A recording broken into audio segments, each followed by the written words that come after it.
Hello, welcome to program your mind with this side. मैंने आपको बताया कि स्टोरीज हमारी ज़िंदगी पे कैसे इम्पैक्ट डालती हैं, कैसे धीरे धीरे हमारी लाइफ को एक बिल्कुल ही अलग डायरेक्शन से, एक अलग लेवल से बिल्कुल दूसरे लेवल तक लेके जा सकती हैं ये स्टोरीज़, क्योंकि ये चेंज करती हैं हमारा बिहेवियर, हमारा एटीट्यूड, हमारा थॉट प्रोसेस, हमारी खुद की पहचान यानी खुद की हमारी आइडेंटिटी, हमारे बिलीव्स, हमारे वैल्यूज़, ये सारी चीज़ों पे इफ़ेक्ट डालती हैं स्टोरीज़। तो फिर से आज मैं आपके साथ एक बहुत कमाल की स्टोरी शेयर करने वाला हूँ जिसने मेरी ज़िंदगी में कुछ चेंजेस क्रिएट किए थे और डेफिनेटली ये आपकी ज़िंदगी में भी कुछ चेंजेस क्रिएट कर सकती है। हुआ ये कि एक इंसान एक पहाड़ पे जाता है और वो पहाड़ पे जाके देखता है कि वहाँ पे एक मूर्तिकार जो है, यानी कि जो मूर्तियाँ बनाते हैं, डिज़ाइन करते हैं, आपको पता है उनके पास एक छेनी होती है, एक हथौड़ी होती है जिससे वो पत्थर को ठोक ठोक के, तराश के मूर्ति का शेप दे रहे होते हैं। तो वो जाता है और देखता है एक पहाड़ के ऊपर जहाँ गर्मी है, धूप है, मतलब बहुत कंफर्टेबल इन्वायरमेंट नहीं है, लेकिन फिर भी वहाँ पे चट्टान अवेलेबल है, पत्थर अवेलेबल हैं जिसके साथ वो काम कर सकता है। तो उस एडवर्स एनवायरनमेंट में वहाँ पे बैठ के एक मूर्तिकार एक मूर्ति बना रहा है। ये जो इंसान है ये वहाँ पे जाता है और देखता है कि वहाँ पहले से भी कुछ और मूर्तियाँ बना के रखी हुई हैं, और ये जाके उसे ऑब्ज़र्व करना, देखना शुरू करता है कि ये एक्चुअली मूर्तिकार किस तरह की मूर्ति बना रहा है, क्या बना रहा है ये। तो ये देखता है कि ये जो मूर्ति बना रहा है, बहुत खूबसूरत मूर्ति बना रहा है, वैसी ही एक मूर्ति ऑलरेडी बन के रखी हुई है ज़मीन पे।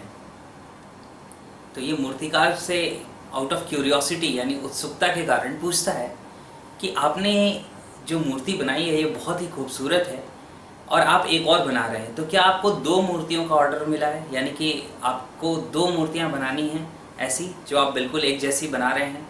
तो मूर्तिकार का जवाब था, वो अपने काम में बिजी था, यानी कि वो छेनी हथौड़ी लेके अपनी मूर्ति बनाने में बिजी है, लेकिन फिर भी वो चेहरा उठाता है और सिर्फ इतना रिस्पॉन्स देता है, नहीं मुझे एक ही मूर्ति बनानी थी, और वापस अपने काम में लग जाता है। अब ये इंसान बहुत कंफ्यूज होता है कि जब एक ही मूर्ति बनानी थी और वो ऑलरेडी बनी हुई है, वहाँ पे बन के रखी हुई है, तो ये दूसरी मूर्ति फिर से क्यों बना रहा है। तो फिर से आउट ऑफ क्यूरियोसिटी वो पूछता है कि क्या आपको ये दूसरी मूर्ति जो बिल्कुल आप पहले वाले जैसी ही बना रहे हैं, ये किसी और को देनी है, कहीं और आपको इसे बेचना है, सेल करना है। तो ये मूर्तिकार अपने काम में बिजी था और फिर ये चेहरा उठाता है और बहुत ही पोलाइटली जवाब देता है कि नहीं, मुझे सिर्फ एक मूर्ति की ज़रूरत है। तो उसे बात समझ नहीं आती है कि एक्चुअली ये क्यों 2 मूर्तियां बना रहा है। फिर ये फिर से एक सवाल पूछता है कि क्या इस मूर्ति में जो आपने बनाया है, क्या इसमें कोई कमी रह गई है जिसके कारण आप दोबारा दूसरी मूर्ति बना रहे हैं। तो मूर्तिकार जो है वो जवाब देता है फिर से अपना काम करते हुए, कहता है कि इस मूर्ति को मैंने बहुत मेहनत से बनाया, बहुत दिनों की मेहनत के बाद ये मूर्ति पूरी हुई, लेकिन इसकी नाक यानी कि जो नोज़ है उसमें थोड़ी सी एक जगह कमी हो गई है, गलती हो गई है, जिससे वो उतनी खूबसूरत नहीं लग रही है जितनी लगनी चाहिए। अब ये जो इंसान है ये उस मूर्ति को बहुत ध्यान से देखता है, जो मूर्ति ज़मीन में पड़ी थी उसे देखता है, और वो पूरा देखने के बाद उसे लगता है कि इसमें जो कमी है, जो मूर्तिकार बता रहा है, वो तो मुझे नज़र भी नहीं आ रही, लेकिन फिर भी हो सकता है कि हाँ थोड़ा सा कुछ कमी हो सकती है, और वो भी मूर्तिकार ने बोला है इसलिए मुझे नज़र आ रही है, इसके बिना तो मुझे नज़र भी नहीं आती। फिर वो पूछता है, तो चलिए मुझे ये चीज़ बहुत अच्छी लगी कि आप बिल्कुल परफेक्शन के साथ काम करना पसंद करते हैं, आप बहुत ही अच्छे तरीके से मूर्ति बना रहे हैं ताकि वो बिल्कुल परफेक्ट हो। तो ये मूर्ति असल में लगने कहाँ वाली है, कहाँ पे लगाई जाएगी ये मूर्ति। तो मूर्तिकार कहता है उससे कि ये मूर्ति ज़मीन से 20 फीट ऊपर एक पिलर के ऊपर लगाई जानी है, यानी कि एक बहुत ऊंचा सा पिलर है, उसके ऊपर 20 फीट ऊपर ये मूर्ति लगाई जाएगी।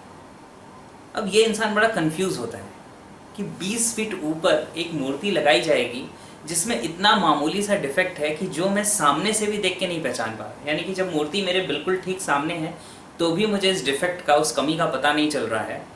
और ये मूर्तिकार जिसने कई दिन लगाए इस मूर्ति को बनाने में, एक छोटी सी कमी के कारण दोबारा मूर्ति बना रहा है, और वो भी उस मूर्ति को जो 20 फीट ऊपर लगनी है, यानी नीचे से किसी को नज़र भी नहीं आना है कि उसमें क्या कमी रह गई या कमी है भी कोई। तो ये मूर्तिकार से पूछता है, कहता है मुझे लगता है कि आप बहुत सीधे साधे, आप बहुत भोले इंसान हैं, मुझे सिर्फ एक सवाल का जवाब आप बता दीजिए कि ये मूर्ति इतनी ऊंचाई पे लगने वाली है कि किसी को पता भी नहीं चलेगा कि इसमें कोई कमी है, फिर भी आप इसे दोबारा बना रहे हैं।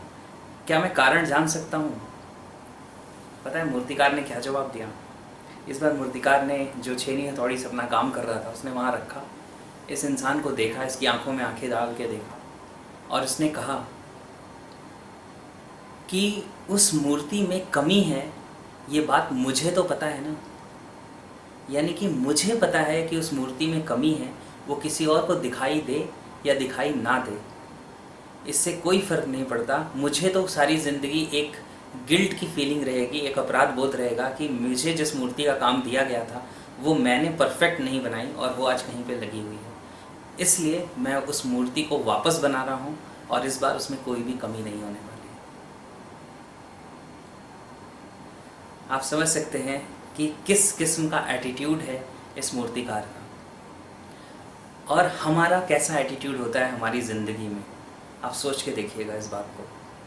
हम कई बार अपनी ज़िंदगी में सही काम सिर्फ इसलिए करना चाहते हैं कि कहीं किसी को पता न चल जाए कि हमने कुछ गलत भी किया है, या अगर हमसे कोई गलती हो जाती है, हम कोई गलती कर देते हैं तो हम कहते हैं अरे चलो छोड़ो, जाने दो, किसी ने देखा तो नहीं, किसी को पता तो नहीं चला। अगर कोई एक इंसान या दो इंसान ऐसे हैं जो हमारी गलती या हमारी कमी के बारे में जानते हैं तो हम कहते हैं आप लोग किसी से बताना नहीं। एक ये एटीट्यूड है जो हमारा ज़िंदगी में होता है और एक ये मूर्तिकार का एटीट्यूड है जो ये कह रहा है मुझे तो पता है ना कि मैंने मूर्ति परफेक्ट नहीं बनाई, उसमें कहीं ना कहीं कमी रह गई। सोच के देखिए कितना डिफरेंस है दोनों ही चीज़ों में। और अगर हम अपनी ज़िंदगी में सिर्फ इतनी सी रिस्पॉन्सिबिलिटी ले लें, जो वाकई में इतनी सी नहीं बहुत बड़ी रिस्पॉन्सिबिलिटी है, लोग ऐसी रिस्पॉन्सिबिलिटी लेते नहीं, कि हम जो कर रहे हैं वो सही है या गलत है ये दूसरे को पता चले या ना पता चले। मुझे पता होना चाहिए कि जो मैं कर रहा हूँ वो मैं सही कर रहा हूँ। अगर मैंने कहीं गलत किया है तो मैं अपनी गलती को सुधारूँ। आप सोच के देखिए ज़िंदगी कितनी बदल सकती है, कितनी सारी चीज़ें हमारी लाइफ में चेंज हो सकती हैं। जब मैंने इस स्टोरी को सुना था तो मैं अपने अंदर मैंने झांक के देखा कि क्या मैं उस मूर्तिकार की जगह होता और मेरी बनाई हुई मूर्ति जिसमें एक छोटी सी डिफेक्ट थी, मैं उसे 20 फीट ऊपर अगर लगाता तो क्या मैं लगाने के लिए राज़ी हो जाता उस कमी के साथ या नहीं। और मैं आपको ईमानदारी से बताऊं, जब तक मैंने स्टोरी नहीं सुनी थी उसके पहले मेरा एटीट्यूड, मेरा बिहेवियर ऐसा था कि अगर मैं सच में चेक करता तो मुझे पता चलता शायद मैं लगा भी देता। लेकिन इस स्टोरी ने मेरे अंदर कुछ चीज़ें बदली। मुझे अपने अंदर से रियलाइज़ हुआ कि कोई देखे या ना देखे, कोई बोले या ना बोले, मुझे पता है कि कहाँ पे मैं सही हूँ और कहाँ पे मैं गलत हूँ और मुझे उसका ख्याल रखना है। I need to take the responsibility. और यही चीज़ मैं आपके साथ चाहता हूँ कि अगर आप इन बातों को समझ रहे हैं, आप सेल्फ डेवलपमेंट के ऊपर फोकस कर रहे हैं, तो डेफिनेटली अपनी ज़िंदगी में रिस्पॉन्सिबिलिटी लें, अपनी चीज़ों को रेक्टिफाई करें, सही करें, ठीक करें। और इस बात का ख्याल रखें कि एक इंसान को ही जवाब देना है अपनी ज़िंदगी में, वो आप खुद हैं। आपके अंदर से आपको मालूम होना चाहिए कि जो मैंने किया वो मैंने सही किया, मैंने किसी को चीट नहीं किया, मैंने कुछ गलत नहीं किया। These stories had an impact on my life। मेरी ज़िंदगी में बहुत सारा इम्पैक्ट क्रिएट किया है, बहुत सारा चेंज क्रिएट किया है इन स्टोरीज़ ने। और मुझे पता है कि किसी भी स्टोरी के साथ अगर बहुत सारे तर्क लगाए जाएं, बहुत सारे आर्ग्यूमेंट्स किए जाएं, तो हम उस स्टोरी को डिस्ट्रॉय कर सकते हैं। जैसे कोई आर्ग्यूमेंट करे तो इस स्टोरी को भी डिस्ट्रॉय कर सकता है कि वो इतने फीट ऊपर लगने थी, गलती ही क्या है, प्रॉब्लम ही क्या है, उतने में तुम दूसरी मूर्ति बना सकते थे, और बहुत सारी और चीज़ें, बहुत सारे आर्ग्यूमेंट्स बनाए जा सकते हैं, दिए जा सकते हैं। लेकिन ऐसे आर्ग्यूमेंट्स स्टोरी की जो ब्यूटी है उसे किल कर देते हैं, उसे ख़त्म कर देते हैं। हमें ऐसा नहीं करना चाहिए। ये स्टोरीज़ हमारी लाइफ को कंस्ट्रक्ट करने में मदद करती हैं। जो हमारी खूबसूरत सी दुनिया, खूबसूरत सी ज़िंदगी है, ये बहुत सारी कहानियों का नतीजा है। इन स्टोरीज़ को हमें संभाल के रखना चाहिए, इससे एसेंस लेना चाहिए, इससे फीलिंग लेनी चाहिए और चेंजेस क्रिएट करने चाहिए अपनी ज़िंदगी में। So I will keep on sharing such stories with you. ऐसी कुछ स्टोरीज़ मैं आपके साथ शेयर करता रहूँगा टाइम टू टाइम। बीच में और भी बहुत अलग अलग टॉपिक्स पे वीडियोस मैं क्रिएट करता जा रहा हूँ आप लोगों के लिए, ताकि जो भी चीज़ें मैं आज समझ रहा हूँ जिससे लाइफ में चेंजेस आ रहे हैं, वो चेंजेस आप अपनी ज़िंदगी में भी क्रिएट कर सकें, और जो भी मैं कंट्रीब्यूट कर सकूँ आपकी लाइफ में वो मैं कंट्रीब्यूट कर पाऊँ आपकी लाइफ में। So with this, with best wishes, I wish कि आप अपनी लाइफ की रिस्पॉन्सिबिलिटी अपने हाथ में लेंगे and you will change the things in your life.